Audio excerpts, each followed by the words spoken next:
I just got back from driving through 8 of our United States. The state of West Virginia, known as the Mountain State, is entirely within the Appalachian Mountains. As we travel across the country, what do the different people have to say about how they feel about the current administration?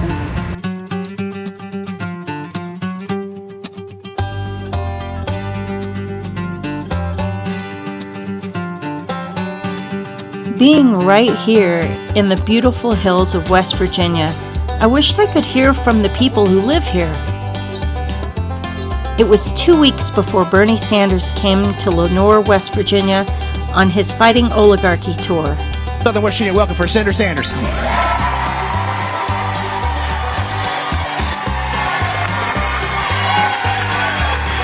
Bernie Sanders is the longest-serving independent member of Congress in U.S. history.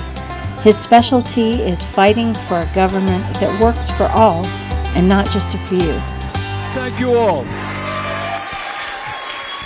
I think that whether you're in rural West Virginia or in Burlington, Vermont, you got the same exact issues. And I think we don't let people divide us up. We got to come together to fight for all of us. Top issues for West Virginia include a decreasing population, Medicaid is getting cut for 55,000 West Virginia residents, and there's still no access to clean drinking water in some places. According to the census, West Virginia has lost 800,000 residents since its peak in the 1950s. In this state where deaths have outnumbered births for the past 2 decades, lives one of the nation's oldest populations, with a high percentage of residents over the age of 65. People don't think about this, but a lot of us know that West Virginia's infrastructure is aging, all right? A lot of it's out of date. And so the biggest thing that we can do as far as policy is we need to be really focused on our population, because if we don't have that population, we're not going to have the tax base that's in place to be able to sustain any efforts that we have. Basically, no population equals no money. Healthcare has been a huge issue for many Americans. Does it make sense to anybody that because you come diagnosed with cancer or some other terrible disease that you should go bankrupt?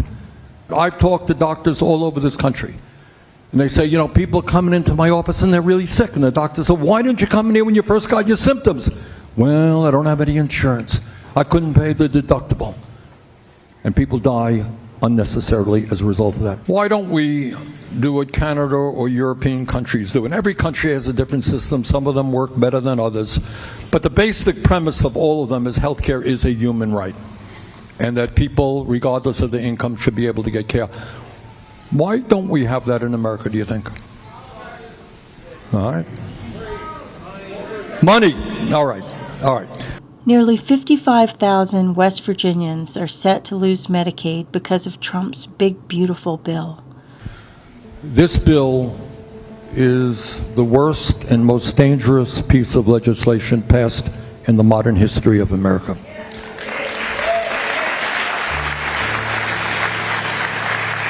What it does is it makes massive cuts to Medicaid. So if you think you got a health care crisis now, it will make it worse. There are estimates out there, credible estimates from organizations that study this thing, that some 15 million Americans are going to lose their health insurance. And that's just not Medicaid, that's doing away with the credits for the Affordable Care Act as well. Okay? It's going to cut back on nutrition programs for working class and low income families, literally taking food out of the mouths of hungry kids, cut back on education and other programs. 37% of Medicaid recipients are children, and young adults have the highest uninsurance rate of any age group and the lowest rates of employer-provided health insurance. With new mandatory work requirements, people will lose coverage if they can't find a job or even a ride into town to look for one. They're talking about making it to where the youngins can't get food stamps anymore unless they're working at least 20 hours a week. Yeah, what do you think about that? Well, where? What, they can go out and catch the bus down at the road? It's going to be sitting there and driving on that road that's broken off? We don't have buses out here. And you know why they are cutting all of these programs? In order to give $1 trillion in tax breaks to the top 1%. I mean, at a time, as you just heard, when working class people are struggling, you don't take away their lifelines, health care, nutrition, in order to give tax breaks to billionaires who have never had it so good. And in my opinion, any member of Congress who voted for that legislation should be defeated. It's hard to believe, but many residents still don't have access to clean drinking water. The water here in West Virginia is in crisis, with aging infrastructure leading to failing water and wastewater systems across the state. From water outages to discoloration, for years, West Virginians have been fighting for clean water. They're doing flaring for methane, and they're selling on the market out in California for carbon credits. That's why our waters went bad down here in Wyoming County and Dow County. They're going to put 5 flaring pads here in this county. Because methane is viewed as a cleaner fuel due to the toxic output of it than coal, there is a credit for flaring off methane and not putting it into production. And the DEP lawyers own the company that's doing it. The what lawyers? The DEP lawyers. DEP, spell out This state owns it. And now they're going to come in here after the rare earth minerals, and they are destroying our counties. They're destroying our water. I have been investigating this for 2 years. And I've been giving out water in Wyoming County for 2 years. This is Richard Altizer, who has been fighting for clean water for years. Richard has spent nearly $10,000 of his own money on water testing, bottled water, and vehicle repairs. This is a story about residents who say discharge from the Pinnacle mining complex has contaminated area creeks and drinking water.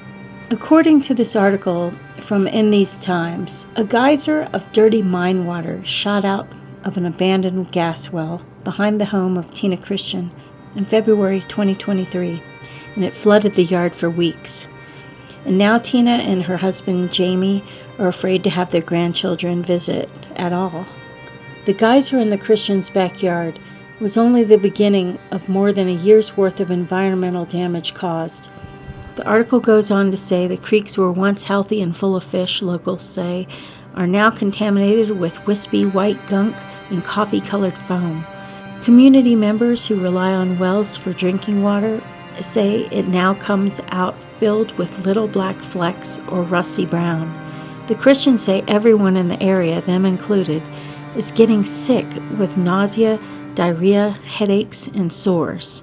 And since the event, several people have died suddenly from cancer. It's clear that the mine water was improperly discharged, and the DEP concluded the discharge presented an imminent danger to public health.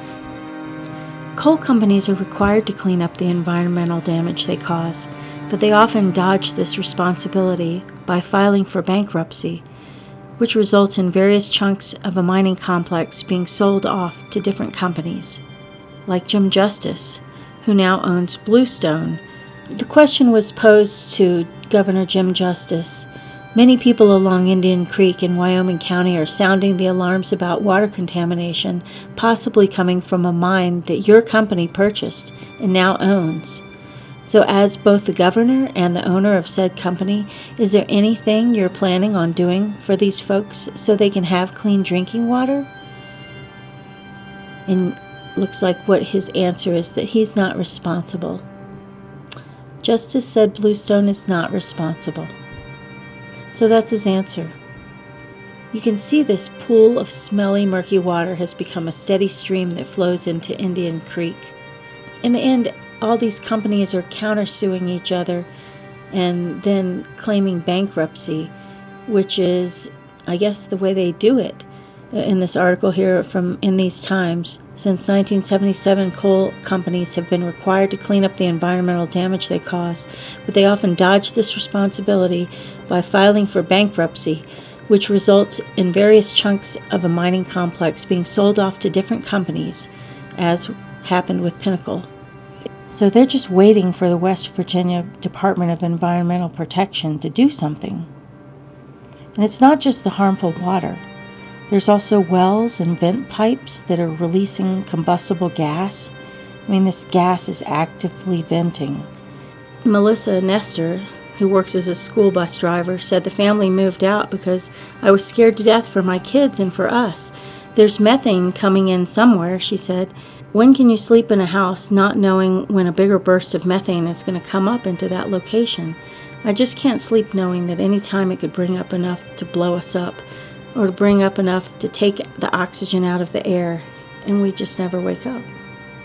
Jack Spadero, a former top federal mine safety engineer, says that the Nestors have reason to be concerned. He says some of the worst disasters that have killed hundreds of miners were explosions that were initiated by methane. And there was a home in Brenton that exploded. It leveled the house completely. I mean, these folks can't sell their houses with problems like this. So a private well, private water wells, residents all over this community, most of them have water wells, and it's supposed to be water from the aquifer. Yes. But that looks like... It's coming from a coal mines. They're Right. saying it's coming from a coal mines, yeah. And there's coal mines all over the place here. Yeah. While everybody is pointing fingers about who's responsible, Richard Altizer, for one, isn't buying it.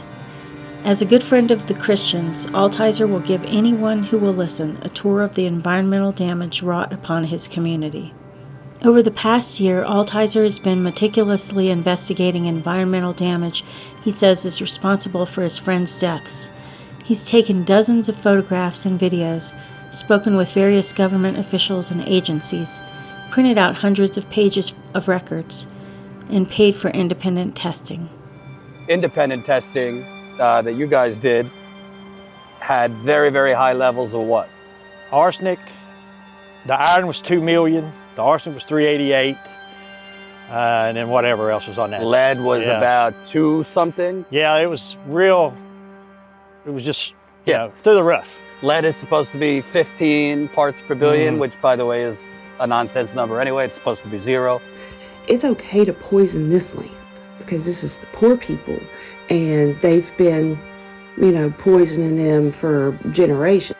It's okay as long as we don't do it on the eastern side of the state, right, where Greenbrier and all of that rich bullshit is. Families along Indian Creek have gone over a year without safe water for drinking, cooking, or bathing. Anything 0.3 and above is bad, right? So, and we've already calibrated it. The scientist told me I didn't need to calibrate it again. Okay, ready? Jumped right to 1.05.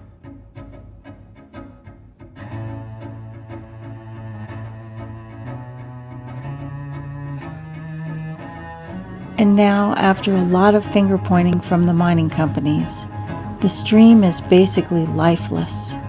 The animals are gone, and communities traded clean drinking water for toxins. But death is near and he is cold. Death is near and he is cold. But if you call, oh God, if you call, oh God, if you call, then I will go. It's estimated more than 2 million Americans don't have reliable drinking water in their homes. It's coming right out of the mountain up here. Is there any part of you that wonders if that water is safe? I mean, I don't know if it's safe or not, to tell you the truth. But what are you going to do? You got to drink water. People in southern West Virginia have dealt with the challenge of living without access to safe drinking water and wastewater. I think it is asinine, unconscionable that in 2025, We have people in West Virginia that don't have clean drinking water. I mean, you look down there in Mingo, McDowell, some parts of Lincoln, Logan, Wyoming, they literally have brown and yellow water. The explosions, the fracking that goes on in the area, so the fracking with the oil and the gas and the explosions that accompany MTR mining, both can damage aquifers. And you also have underground injection where slurry goes into abandoned mines. And so if that leaks out of those mines, that can compromise the water sources. And so, in fact, Gary's municipal water actually goes off of an abandoned mine. And we're seeing some pictures here on your screen of just some examples of poor water quality like that. Would you say that this is pretty normal, or does it really depend on what community you step into?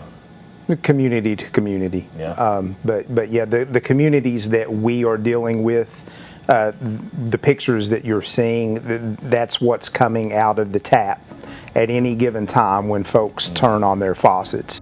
West Virginia has had numerous chemical spills. Here's a list of chemicals that showed up in a report about the Elk River spill. The state's biggest water provider is West Virginia American Water. It's a big issue. It's a very important issue, right, for the customers, for the residents across the state of West Virginia, who every one of them deserve good, clean water, right? Safe water, reliable water. And that's the number one goal we have. How far back are we going for this? Generations. Yeah, I mean, these water systems that were built in these communities were, at the time when they were built, were state of the art. But when that were built by the coal companies, and when the coal companies leave, and the communities with a very shrinking tax base and under-resourced to begin with don't have the resources to maintain these water systems. It's a challenge that has been going on for a long, long time.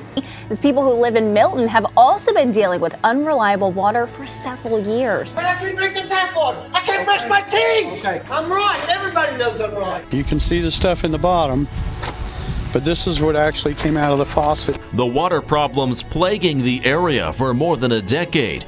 In 2023, Milton Council voting to reject a West Virginia American Water takeover.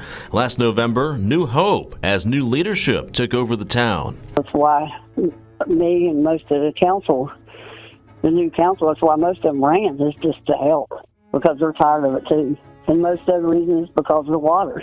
Shane Evans, also fed up with water issues, deciding to run for mayor and won. I always tell people no party has a monopoly on all the good ideas. And right now we're not working in a collaborative manner. And so I'm really asking and challenging my counterparts to get out of this political sphere, right? Yeah. Make sure that everybody is at the table because we have a lot of different policies that can aim at keeping population here and bringing more people in to uphold our infrastructure.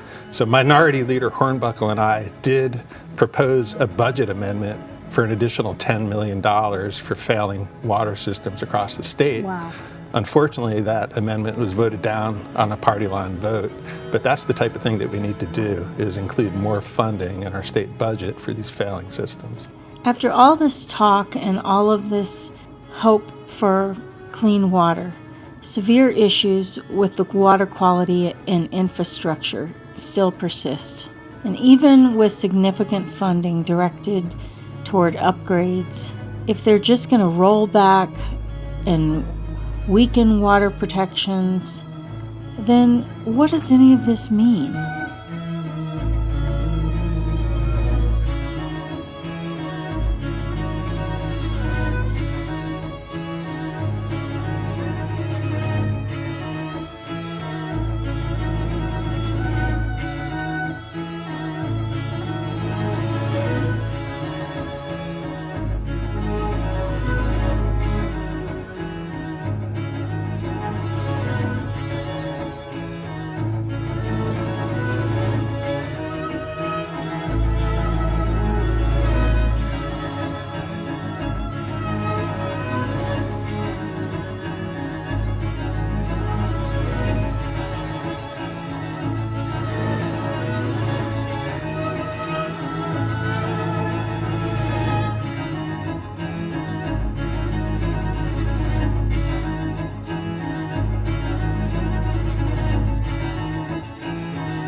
The nonprofit Dig Deep is bringing clean water to some West Virginia communities by replacing water systems.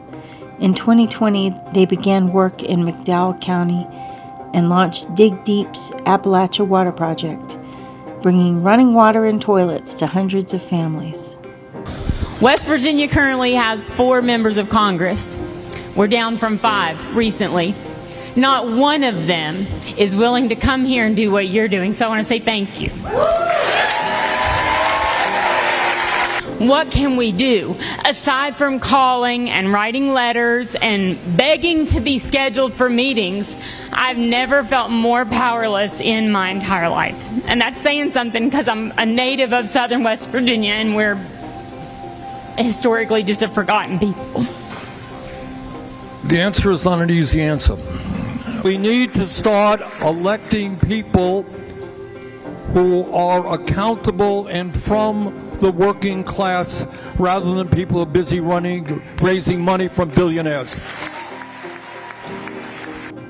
West Virginians are already stepping up and running for office. These 5 first-time candidates are regular people who were fed up and decided to make some changes. I believe that education is the key to getting out of poverty. I feel like education is what makes us strong. And I feel like education should be just as accessible as healthcare. I mean, whether you're from West Virginia where education is low, I feel like that's where it's needed most. We need access to scholarships and resources that allow people to go to college and make better for themselves. And maybe one day, if we get the education up higher in West Virginia, that we could actually make a change.